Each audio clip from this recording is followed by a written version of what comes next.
Bermula dari konten "Cukup Aku Aja Yang WNI Anakku Jangan", polemik beasiswa LPDP langsung memanas. Nama Dwi Sasetyaning Tias, alumni LPDP yang viral karena mengunggah status kewarganegaraan Inggris anaknya, terus jadi sorotan. Isu ini makin bergulir setelah Menteri Keuangan Purbaya Yudi Sadewa mewajibkan Arya Iwantoro, suami Dwi Sasetyaning Tias, mengembalikan seluruh dana beasiswa LPDP yang pernah dia terima. Publik pun mulai menghitung-hitung sebenarnya berapa besar nilainya. Arya diketahui menempuh S2 dan S3 di Utrecht University Belanda dengan beasiswa LPDP. Jika dihitung secara perkiraan, biaya S2 mencakup kuliah sekitar 900 juta rupiah, penelitian 150 juta rupiah, asuransi 50 juta rupiah, serta tunjangan dan biaya hidup sekitar 1,9 miliar rupiah. Totalnya mendekati 3 miliar rupiah. Untuk jenjang S3, meski biaya kuliah disebut gratis, komponen lain tetap besar. Biayanya meliputi penelitian sekitar 300 juta rupiah, asuransi 100 juta rupiah, serta tunjangan dan biaya hidup yang bisa mencapai 4,3 miliar rupiah. Total biaya S3 diperkirakan sekitar 4,7 miliar rupiah. Artinya, jika seluruh dana S2 dan S3 harus dikembalikan, angkanya bisa tembus sekitar 7,7 miliar rupiah. Meski masih berupa estimasi, nominal sebesar itu jelas bukan angka kecil dan membuat polemik ini semakin menyita perhatian publik.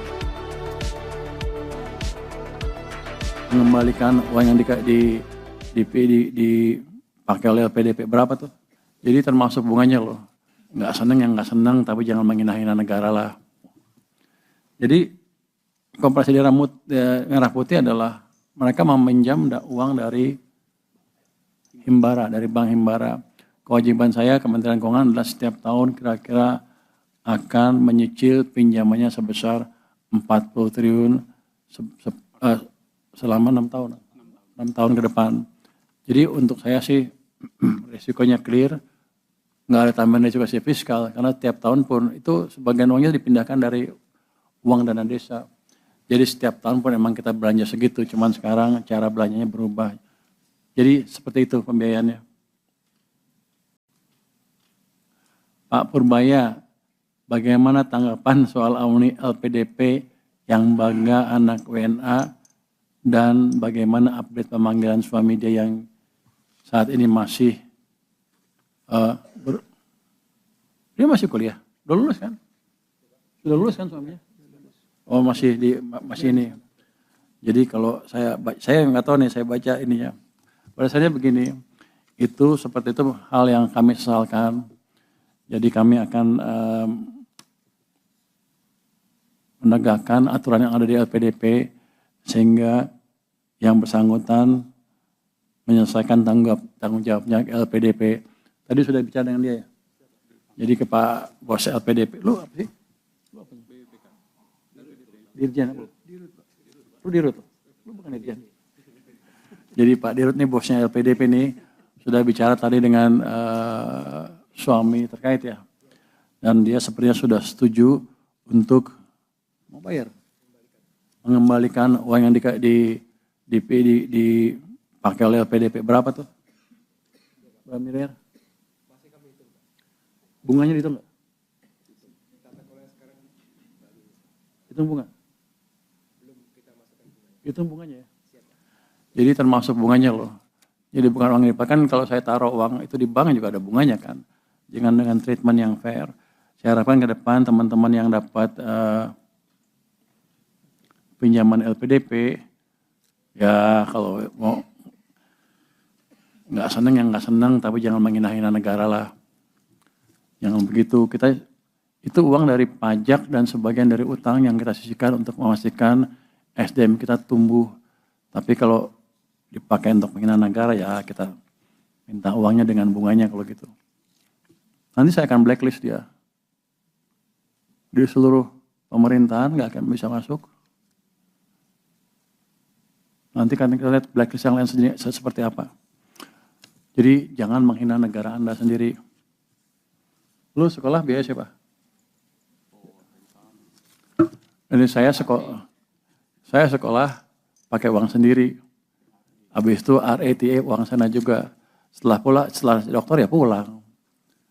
Yang begitu, yang kayak nggak apa-apa kalau nggak ada nggak patriotis nggak apa-apa, tapi jangan menghina negara deh. Itu saya ingatkan kepada teman-teman yang lain dari LPDP, dan saya pastikan yang ini akan di blacklist betulan dengan serius. Ya, Pak Dato ya. Pak Purbaya, untuk THR ASN bagaimana kelanjutannya? Itu sedang diproses lah, sebentar lagi keluar. Tapi bukan kami yang umumkan, nanti Pak Presiden yang umumkan. Pak Purbaya, apakah jadi mengaudit WPP yang restitusinya besar? Kalau jadi, apa tujuan utama dari audit itu? Wildan mana Wildan? Yang sering nanya lu ya?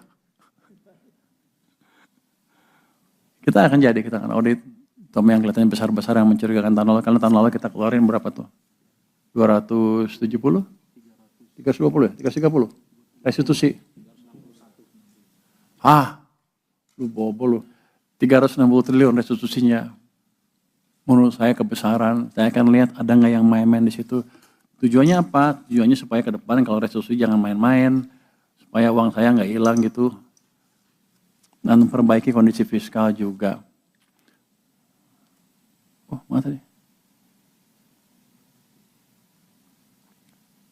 Habis. Bagaimana Kemenkyu melihat potensi NPL KUR di Himbara yang membengkak hingga di atas 10%? Bagaimana mitigasi yang dilakukan? Apakah ada rencana APBN ikut menanggung? Udah dengar? Pernah dengar ini? Gimana? 10% itu kan di cover sama ya? Enggak. Jadi gini, harusnya itu bukan tanggungan kami lagi kan ya. Itu kan perbankannya sudah ada, Jamkindo sama Askindo segala macam, tanggung jawab perbankan sepenuhnya. Jadi kami belum ada rencana untuk ikut menanggung. Yang adalah kami sedang hitung-hitung apakah KUR sebaiknya dijalankan oleh satu entitas di bawah Kementerian Keuangan atau tidak.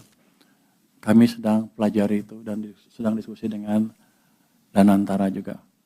Mungkin untuk saya hanya itu. Ada pertanyaan yang saya nggak usah jawab, nggak apa kan? Nanti sebetulnya masuk ke teori macam-macam.